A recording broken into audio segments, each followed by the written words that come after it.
Hi everybody, welcome back to my second self-isolation blog post on Type 1 Diabetes Together. Just want to say a big thank you to everybody who watched the first video that I did. It's over 1,000 views now, which is not an insane amount of views, but considering I only get like up to 100 views on my videos, that's pretty good. So thanks for watching that, and I hope you got something informative from it.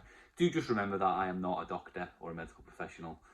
All of the stuff that I say in my videos, their advice comes from personal experience with my diabetes, and never listen to my advice over anything that you might think you need medical advice for. So if there's anything wrong with you, or you've got really bad control at the moment, or high sugars, low sugars, ketones, then do consult your medical professionals, because it's not for me to say what's wrong with you. I'm not a professional at the end of the day. I'm just here to try and give my opinion and my experience with living with type 1 diabetes for many decades. So yeah, always contact your medical professional. So how's it going, everybody? Kind of last video I did, it was just the vulnerable people who are isolating at home. Now it's supposed to be everybody in the UK anyway, staying in. Hope you're all not cooking up too much. Personally, I'm finding it very stressful because we've got 4 young children at home. They're going wild, they're cooked up, they want to get out.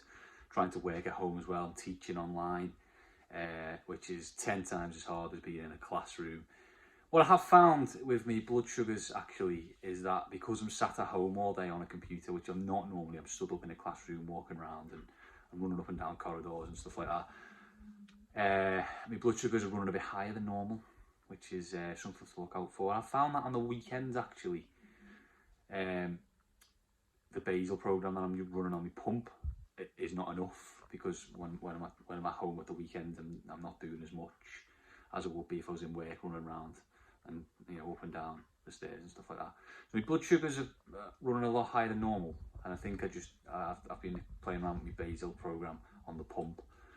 If you're on pens, then you might need an extra unit or 2. So have a look at that for yourselves, because I think that's a big thing to be mindful of, especially with this big nasty virus going around. You don't want to have high blood sugars all the time. If you do get it, it's not a big worry or concern, but make sure you're double checking that and you're updating your basal programs, because yeah, nobody wants to be high as a kite, as I like to say, if they do contract the coronavirus, because that's another problem on top of it. Thank you for all your comments, by the way, from last week's video. Loads of support there, loads of comments about the personal scenarios with this whole self-isolation thing. Some people even saying they don't agree with my opinion, which is absolutely fine. I'm not here as a fact machine. I'm just giving my opinion on the coronavirus and managing it with type 1 diabetes.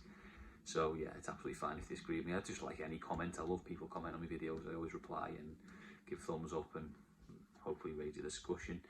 So I'm actually 2 weeks and 2 days into self-isolation. I've never spent that much time at home before, besides when I got the swine flu about 10 years ago, when the swine flu epidemic was going around. Yeah, I got that and I was in bed for a couple of weeks. That's the only time I've ever stayed home for any more than 2 days, I suppose. We've been out, we've been for a walk around the estate with the kids, a couple of miles, done a couple of loops of the big sort of road around our estate and stuff like that. It's just really grim, isn't it? I can't even go to the shop. I really want to paint my house again. I want to touch up the walls, and I can't go out to buy any paint. Struggling to get anything online. It's obviously not the worst. It could be worse than that. I'm just venting, really. It's just really bizarre not being able to go to the shop or go out. I just find it strange. I've never experienced anything like it. There's much worse things that have happened. The World Wars, for example, where people had to hide in air raid shelters. I know that's a lot worse than what we're facing now, but at the same time, it's still bizarre. It's still a crazy situation that we've got to stay at home and not go out at all. It's kind of eerie. But we're managing well. I'm doing plenty of things to keep me busy, reading plenty of different books. I've got loads of stuff to do for my physics degree. I'm working at home, doing activities with the kids, trying to teach the kids at home as well. Probably going to try and do the garden, doing some exercises. I'm just keeping busy, keeping fit and healthy, keeping busy, eating well, drinking a bit more wine than we normally drink, probably of the evening time, but it's kind of the only thing that's the only thing that's getting us through, really. You know, it's just one of them things, I suppose. So yeah, I'm managing quite well. I hope you are all too. I hope you're finding things to keep yourself entertained. I'm not looking at the media anymore. I'm not looking at the headlines. I'm not looking at the stupid Guardian or the silly Daily Mail. I'm not looking at anything like that, because I just find the headlines ridiculous, you know, and we could be in lockdown till June, we could be running this till 2021 and all that stuff. Even if that's the case, I don't want to hear about it now. I just want to hear the facts. So I'm only going on once a day, going onto Twitter, checking out the rates and the deaths and stuff, which is sad. And then obviously checking the news out once a day. I'm not obsessing over it anymore, because I was getting a bit down about it, to be honest. Checking the news every 2 minutes and looking at stories and trying to find articles to read about it, and it's just depressing. So I'm staying away from that, and I advise everyone to do that, to be honest. Just check it out when you can at the end of the day, and just make it just a quick update type thing, because otherwise you're going to get bogged down by all this scary news article press type stuff, and it's just not good for anybody, is it? Good story that I heard today. Well, I saw it a couple of days ago, but I saw the proper story today about a lady with type 1 diabetes and another health condition, something to do with her lungs. I can't remember the exact condition that it was, but she had type 1 diabetes and a serious lung condition as well, and she has now fully recovered. She's given us, in the article, it was just telling everyone how the symptoms were and what she was experiencing. It was just breathing and vomiting and stuff like that, actually, which is quite scary, but good to know, actually. Really good of her to actually share her experience there, and it was good of Diabetes UK to share that as well. I'll put the link down in the comments on this video if you want to check that article out, because that's a really good read, and it's really good to see good news about the coronavirus, not just this is how many people are dying, this is how many people have got it, this is what we're facing. It's good to see little individual stories like that, you know, somebody with 2 serious underlying health conditions have now made a good recovery, and it's good to see that. You know, I don't particularly feel overly vulnerable with this. I do, because I'm diabetic and I'm being told, but I don't feel like I would be at any insane risk. But I'm staying at home just to be mindful and careful, and not to be selfish as well, because everyone's got to stay in now, haven't they?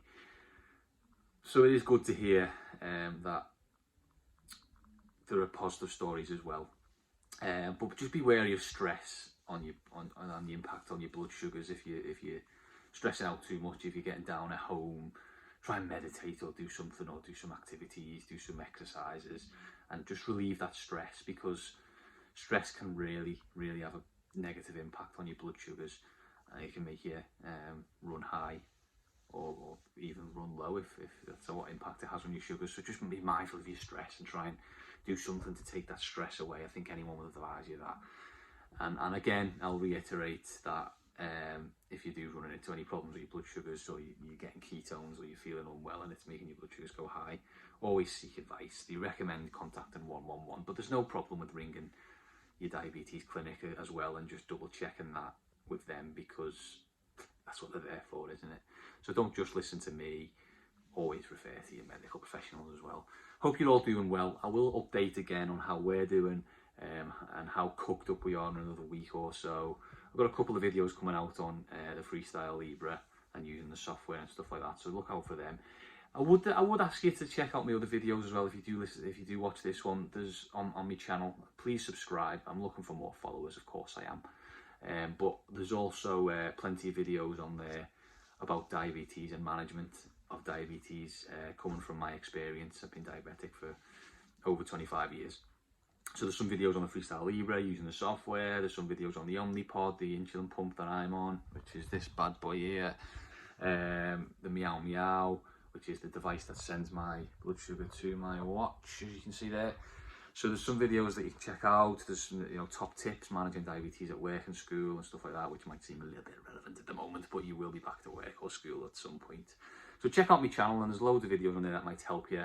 And give us a subscribe as well if you can. Give us a thumbs up on this video and give us a subscribe, please. Yeah, that'll be great.